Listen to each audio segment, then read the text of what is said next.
Fala pessoal, tudo bem? Como é que vocês estão? Bem-vindos ao meu canal. Estamos aqui para falar de dividendo, para falar de investimento, para falar de liberdade financeira. Então, se você curte esse tipo de conteúdo, já se inscreve aqui, ativa o sininho e fica atento porque eu estou soltando todos os vídeos aí de resultado do terceiro trimestre, tem live semanal, tem vários conteúdos bacanas. Então, eu tenho certeza que você vai gostar de estar comigo aí nessa jornada e nos próximos meses aí falando de investimento. Então, pessoal, o que eu vim falar aqui com vocês hoje é do resultado do terceiro trimestre de 2025 do Banco Santander, esse que é um dos bancos, dos maiores bancos aí do país, listado na Bolsa, né? Lembrando que a gente tem aí, além do Santander, a gente tem o Banco do Brasil, tem Bradesco, tem Itaú, tem diversos outros bancos aí que concorrem nesse mercado de grandes bancos, né?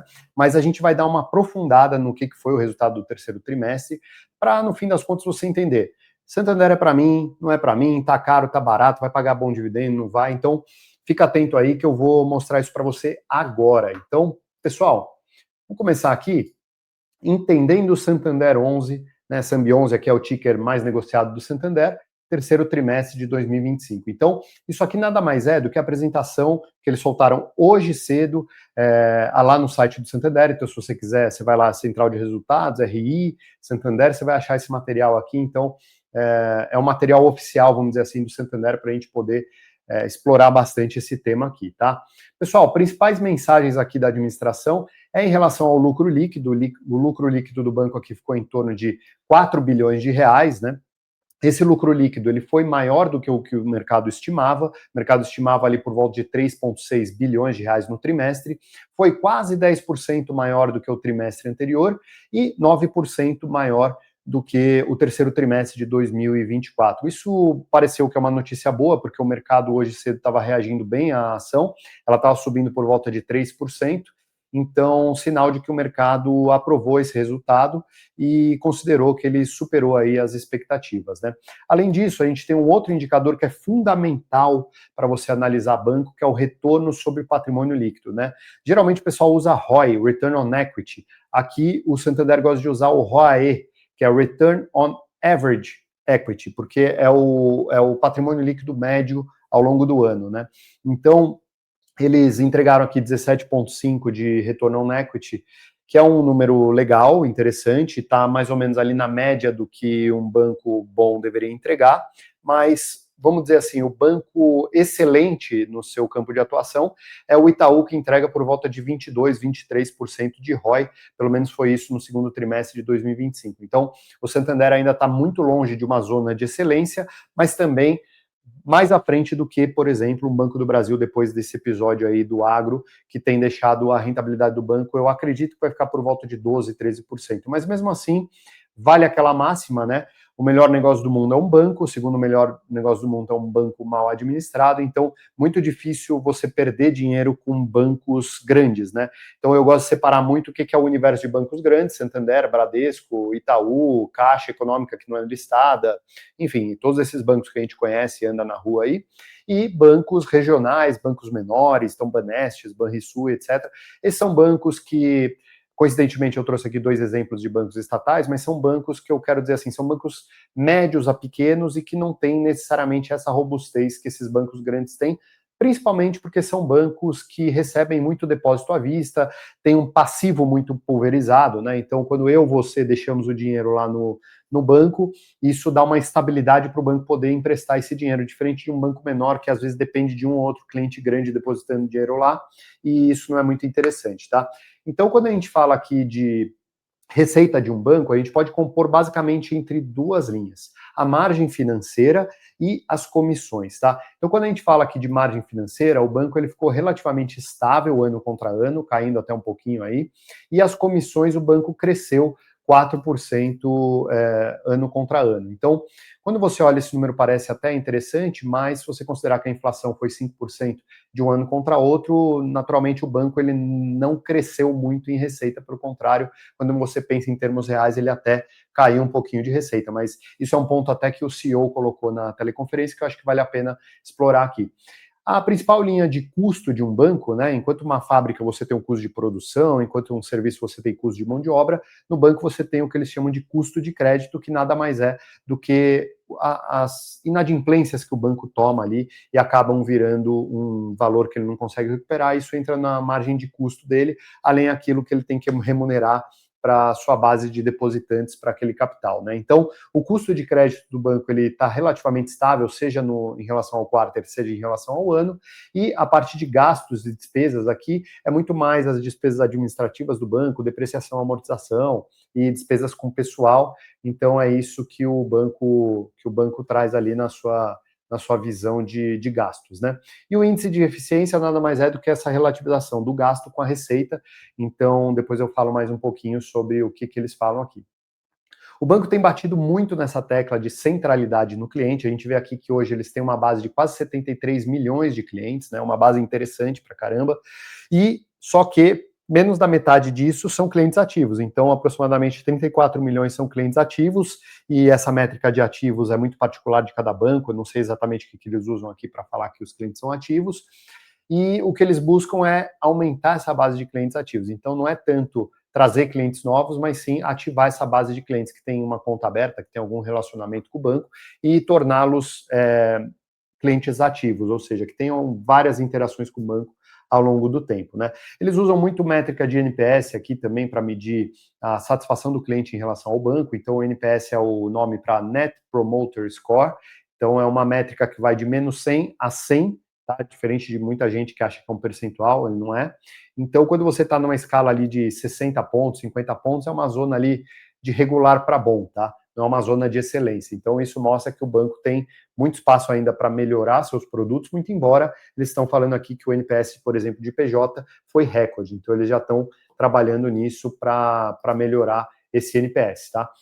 Eles falam muito desse One App, isso é uma agenda também que o Itaú vem falando bastante, que nada mais é do que centralizar todos os produtos e serviços do banco em um só canal digital, que seria o aplicativo. Obviamente que quem gosta de web ainda vai continuar usando, mas você poder ali ter uma jornada integrada de produtos e serviços de crédito num só lugar. E isso é interessante que o banco vem trazendo. Pô, acabei de ver que eu estou de fone aqui, nada a ver. Então, isso é bem interessante porque mostra que o banco tem se preocupado com essa pauta aí de digitalização, e eles acreditam que o cliente mais integrado ao banco, usando um aplicativo único, tende a consumir mais produtos, seja ele de crédito, seja ele um produto comissionado, por exemplo, né? Então, eles vêm falando que eles vêm testando aí um One App, o próprio CEO foi um dos beta testers aí, naturalmente, e falou que a experiência está ótima, porém tem um ponto de atenção. Ele disse que esse One App está sendo construído junto com a matriz. Então, todo o Banco Santander no mundo, né, para quem não sabe, o Santander é um banco espanhol, o Santander no mundo vai usar a mesma linguagem, a mesma interface, o que, de um lado, acho que é interessante pelo ganho de eficiência, por outro lado, talvez não vai capturar todas as particularidades que o mercado bancário no Brasil tem, que, por sinal, é muito sofisticado, e raramente a gente tem algumas sofisticações aqui, principalmente da parte de segurança, em outros lugares do mundo. Então, é só uma reflexão minha, mas me chamou a atenção eles falarem disso, né? Eles falam aqui de 4 destaques, basicamente. Então, eles têm a parte de financeira ali no canto esquerdo, que nada mais é todas aquelas operações ali menores de crédito, então financiamento de um veículo, etc. Eles dizem que isso tem trazido um cross-sell interessante para o banco, que mais de 1 milhão de contas abertas a partir de operações de financeiras. Isso é bem interessante porque esse cliente depois vem consumir algum produto do banco, então eles julgam isso bastante interessante. Do lado de PMEs, eles vêm evoluindo a receita com pequenas e médias empresas, então saindo de uma base 100 de 2 anos atrás, eles estão com uma base 113, significa dizer que eles cresceram 13% em 2 anos, que para mim isso é correção de inflação, não tem nada de crescimento. A parte de transações ali na esquerda embaixo, eles têm trabalhado bastante para trazer experiências, principalmente no Pix crédito, né, para deixar o cliente mais vinculado ao banco, e à direita, no final ali, você tem a parte de varejo massificado, então foco em transacionalidade. Então, eles têm diminuído a carteira de crédito massificada, então numa base 100 de um ano atrás, eles estão com uma base 94, caíram 6% ali, e, por outro lado, mais dessa base massificada tem deixado dinheiro no banco como depósito, né? Então isso é funding para o banco, é dinheiro para ele poder acessar de uma forma barata e poder emprestar esse dinheiro para outra pessoa ali. Na parte de carteira, por que é interessante a gente olhar a carteira aqui? Porque a carteira é o principal ativo de um banco, né? Então, quando você olha, o Banco Santander hoje ele está ostentando uma carteira de quase 700 bilhões de reais. Isso deixa ele numa posição de um mega banco no Brasil, sem dúvida, mas ele é quase a metade do tamanho de um Itaú que está operando hoje com uma carteira de crédito de quase 1 trilhão e 300 bilhões. Então, isso coloca a gente um pouco em perspectiva de tamanho de operação que a gente está falando ali, market share principalmente, né? Então, hoje, essa carteira do banco ela é muito ancorada em pessoas físicas, né? Mais aí, quase a metade dessa carteira, depois grandes empresas, o que é um bom sinal. Grandes empresas geralmente apresentam um risco de crédito um pouco menor, né? E outros tipos de financiamento, como financiamento ao consumo e pequenas e médias empresas. No entanto, se você olhar mais atentamente, de um ano para outro, ele vem diminuindo aqui a sua exposição com pessoas físicas, né, de uma forma estrutural, né, obviamente que ainda é muito relevante no balanço do banco, e aumentando muito em financiamento ao consumo e pequenas e médias empresas, enquanto em grandes empresas ele está basicamente mantendo a inflação, a sua participação de mercado, né? Isso pode significar uma coisa boa, porque de um lado são linhas, né, de carteiras ali que geram uma rentabilidade mais interessante, por outro lado trazem um risco maior também, como por exemplo, pequenas e médias empresas, a gente sabe quantas pequenas e médias empresas sofreram ali no momento da pandemia, e isso, enfim, acaba refletindo aqui, eventualmente num momento de estresse aí, pode ser que essas empresas venham a defaultar, né? E na parte de captação de clientes, ou seja, aquele dinheiro que o banco simplesmente recebe pelo cliente deixar lá isso. Isso pode ser um depósito à vista, pode ser um CDB, pode ser uma dívida que o banco emite, pode ser inclusive um COI. Aqui tem uma observação que essa parte aqui de LF e outros inclui COI, né? Então ele vem crescendo muito essa parte de LF e outros, 43% em relação ao ano anterior. Ele vem caindo essa parte de compromissada aqui, né? Compromissada que ele diz que são empréstimos com lastro em debêntures, né? E o depósito à vista também crescendo, que é literalmente o dinheiro que fica em conta corrente, e a poupança aqui diminuindo também, segundo eles, está migrando muito dinheiro da poupança para investimentos de renda fixa um pouco mais estruturados. Isso não é necessariamente ruim para o banco, tá? A parte de receitas, né? Como eu disse, a receita do banco ela é composta pela parte de margem financeira e pela parte de comissões. Então, quando a gente olha a margem financeira do banco de 15 bi nesse trimestre, foi virtualmente a mesma do trimestre imediatamente de 2024, né? Então, até caiu aqui 0,1%. Por outro lado, na parte de comissões, o banco chegou em 5,6 aproximadamente bilhões de receita em comissões versus 5,3 de 12 meses atrás, representou um crescimento de 4%. Ou seja, eu estou priorizando a minha receita de comissão, enquanto a minha parte de crédito permaneceu estável, né? E também tem um destaque aqui para o spread, porque o banco ele vem percebendo um aumento de spread, isso é natural por conta da Selic crescendo também, né? Então isso não é uma grande novidade aqui para o banco. Resultado de PDD, isso aqui é interessante porque, como eu disse, isso é o custo de um banco, né? Então, quando um banco toma dinheiro emprestado, ele tem que remunerar aquele dinheiro e ele tem também custos ligados à inadimplência. Então, quando a gente está olhando aqui para PDD, opa, voltar aqui, me perdi aqui, peraí. Quando a gente fala aqui de PDD, a gente está falando que o banco formou 7,5 bilhões de provisão para devedores duvidosos, ou seja, vou provisionar aqui no meu balanço porque eu acho que isso aqui eu não vou receber, então eu já vou tirar aqui do meu ativo e lanço isso como uma despesa, isso impacta direto o lucro do banco. Por outro lado, ele recuperou quase 1 bilhão de reais desses mesmos créditos que ele havia provisionado no passado, mas ele conseguiu recuperar. Então tem disso, não é só porque ele provisiona que ele vai deixar de cobrar, obviamente, né? Então, no líquido, ele incrementou, né, ele formou 6,5 bilhão de despesa, né, de custo de crédito aqui, então isso representou 3,9% aproximadamente da carteira de crédito do banco. Esse é um número historicamente alto para o Santander, tá? Então, se você pegar 12 meses atrás, esse número era menor, estava por volta de 3,6. Isso é uma coisa que o Santander faz bem, ele tende a ocultar um pouco números que mostrem que ele está indo num caminho ruim, então você tem que ficar um pouquinho atento aqui. Então eu fiz esse trabalho de olhar a apresentação de um ano atrás. E, por outro lado, também, outra coisa que chama atenção é o NPL acima de 90 dias, né? Então é aquela inadimplência que já passou 90 dias, e isso é um sinal muito forte de que o banco vai ter dificuldade de receber aquele crédito. Então, quando você olha essa linha vermelha, você vê que o banco está trabalhando num patamar de 3,4% sobre a sua carteira, e isso é um patamar é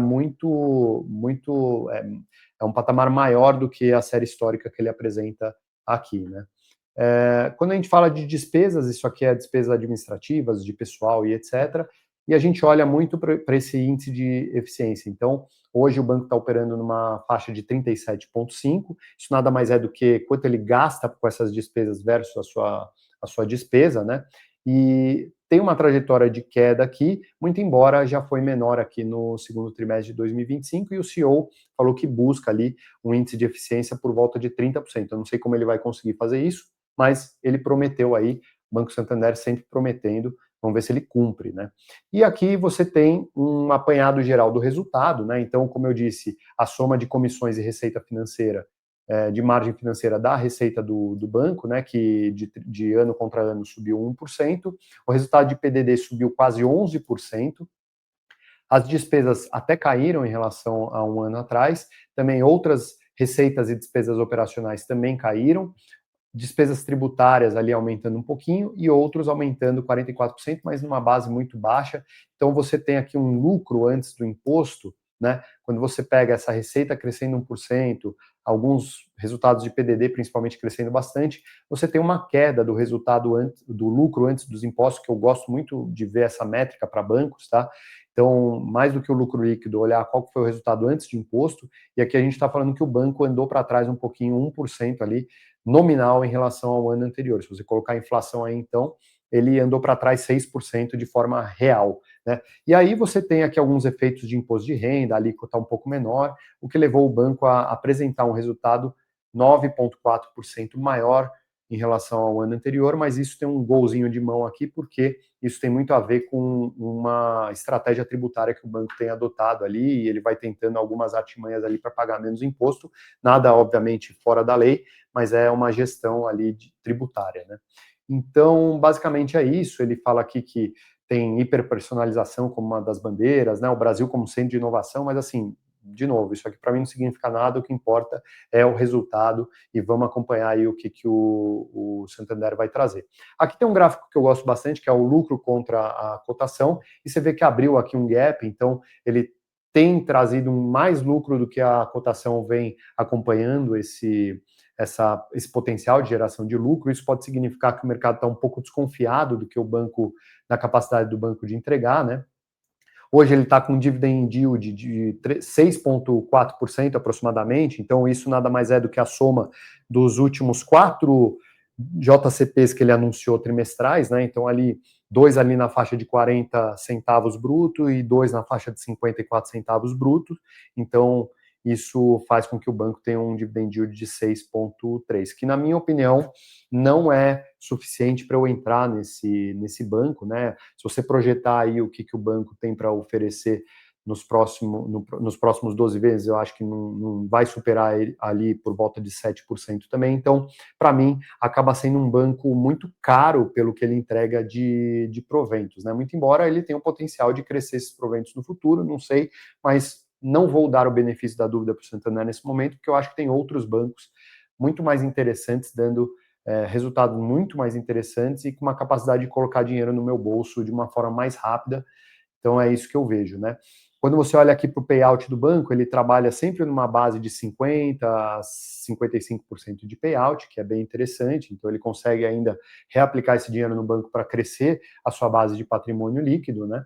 Então, basicamente é isso. Eu queria mostrar, antes de encerrar o vídeo aqui para vocês, um gráfico de cotação mesmo, né? Como que vem se comportando a cotação do banco, porque é interessante a gente ter essa memória de mercado sempre, né? Como que o banco opera? 28, 30 reais é um preço caro ou é um preço barato, né? Então aqui você vê que hoje o banco bateu ali quase seus 30 reais, né? Chegou a bater 30 reais, para ser bem honesto, então está operando aqui por volta de 29, por aí. E quando a gente abre o gráfico histórico do Santander aqui, você vê que o banco ele vem meio andando de lado aqui desde 2021, né, desde depois dos impactos da pandemia, principalmente. E na minha opinião, o banco ele está com uma tendência de alta ali, mas isso tem muito mais a ver com esse crescimento orgânico do banco, que é esse lucro que vai ficando e vai aumentando o patrimônio líquido, né, essa capacidade de rentabilizar esse patrimônio líquido. Então, tem um efeito juros compostos ali no banco, que é bem devagarzinho, e que eu acho que reflete aqui na cotação do banco. Muito embora, ali no começo do ano, ele chegou a ser negociado R$ 23.